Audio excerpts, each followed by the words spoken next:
अगर आप 1899 में कार खरीद रहे होते तो आपके पास चुनने के लिए 3 मुख्य विकल्प होते।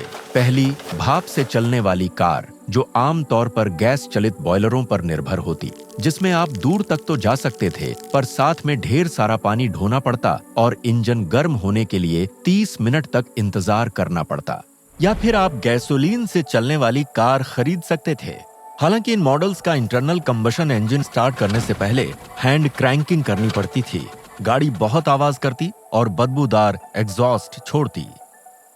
यानी सबसे अच्छा होता विकल्प नंबर 3, बैटरी चलित इलेक्ट्रिक वाहन जो तुरंत स्टार्ट हो, न ज्यादा आवाज हो और ना ही ज्यादा धुआं, और अगर बिजली की दिक्कत ना हो रात भर चार्ज कर लो। है ना बढ़िया विकल्प? सब इसके बारे में यही कहेंगे। अमेरिका में 19वीं सदी के अंत तक लगभग 40% इलेक्ट्रिक कारें थीं। जहां पहले ही इलेक्ट्रिक सिस्टम्स थीं, वहां बैटरी कारें एक लोकप्रिय भरोसेमंद विकल्प थीं, जबकि और कारों में विस्फोट हो जाते। पर इलेक्ट्रिक कार्स में सबसे बड़ी समस्या थी बैटरी। तब बैटरियां महंगी और कम ताकतवर होती थीं। थॉमस एडिसन जैसे आविष्कारकों ने ज्यादा बिजली संग्रहित करने वाली बैटरियां बनाने की कोशिश की। कुछ ने शहर दर शहर एक्सचेंज स्टेशन भी बनाए, जहां खाली बैटरी देकर भरी बैटरी मिल सके। फिर भी इन उपायों से लंबी यात्राएं संभव नहीं थीं और दाम भी ज्यादा थे, गैस कार से 2 गुने, जो लोगों को भारी लगते थे। उसी दौरान तेल के नए स्रोत मिलने से ईंधन सस्ता हो गया और नई खोजों से बेहतर इंटरनल कंबशन इंजन बनने लगे। इलेक्ट्रिक स्टार्टर्स से हैंड क्रैंकिंग का झमेला खत्म हुआ, मफलर्स से इंजन शांत हो गए, रबर इंजन माउंट से वाइब्रेशन भी कम हुआ। 1908 में फोर्ड लाए मॉडल टी, एक सस्ती बढ़िया पेट्रोल कार जो लोगों को भा गई। 1915 तक सड़कों पर इलेक्ट्रिक कारों का प्रतिशत काफी हद तक गिर गया। अगले 55 वर्ष इंटरनल कंबशन इंजन का एक छत्र राज रहा। कुछ स्पेशल पर्पस वाले वाहनों को छोड़कर इलेक्ट्रिक कारें नदारद थीं। लेकिन 1970 के दशक में ये ज्वार उतरने लगा। पेट्रोल की कमी से चिंतित अमेरिका दोबारा वैकल्पिक ऊर्जा की ओर मुड़ा। 80 के दशक में लॉस एंजलिस जैसे शहरों में प्रदूषण को वाहनों के धुएं से जोड़ा गया। सरकारें और पर्यावरण संगठन इलेक्ट्रिक वाहनों पर पुनर्विचार करने लगे। लेकिन कार निर्माता इंटरनल कंबशन इंजन्स पर दशकों खर्च कर चुके थे और सदियों पुरानी बैटरी समस्या का हल एक तरफ रह गया। फिर भी बेहतर बैटरीज की मांग तो थी, क्योंकि यह था पोर्टेबल इलेक्ट्रॉनिक्स का नया युग।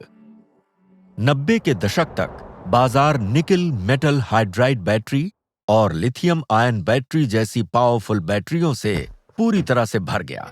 उधर कैलिफोर्निया ने स्मॉग को लेकर कानून जारी किए और शुरू हुई इलेक्ट्रिक वाहनों की एक नई लहर, साथ में हाइब्रिड कारें।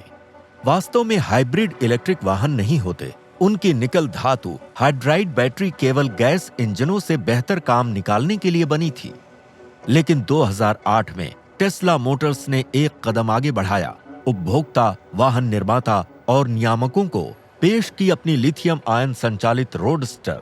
ये पूरी तरह से इलेक्ट्रिक कार थी जो 320 किलोमीटर से अधिक चलती है केवल एक चार्ज पर, पिछले रिकॉर्ड से लगभग 2 गुना।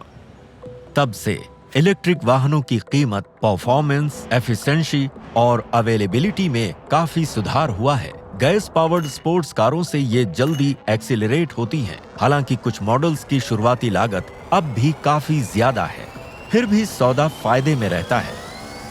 दुनिया भर की सरकारें जलवायु परिवर्तन रोकने को प्रतिबद्ध हैं। उम्मीद है कि इलेक्ट्रिक वाहन अब जल्द ही गैस वाहनों की जगह ले लेंगे। नॉर्वे में 2020 में बिके 75% वाहन प्लग इन इलेक्ट्रिक वाहन थे। कैलिफोर्निया में शून्य उत्सर्जन वाहन जनादेश और यूरोप के कड़े कार्बन डाइऑक्साइड उत्सर्जन मानकों से विश्व भर में गैस वाहनों में निवेश नहीं के बराबर हो गया है। जल्द ही इलेक्ट्रिक कारें सड़कों पर अपना सिक्का जमा लेंगी। गैसोलीन अतीत की बात बन जाएगा। इस ग्रह के भविष्य को सुनिश्चित करने के लिए वैज्ञानिकों, नीति निर्माताओं और आप जैसे लोगों द्वारा उठाए जा रहे क्रांतिकारी कदमों के बारे में अधिक जानना चाहेंगे? अपनी जिज्ञासा और आशा की पूर्ति के लिए ed.ted.com/earthschool पर जाएं।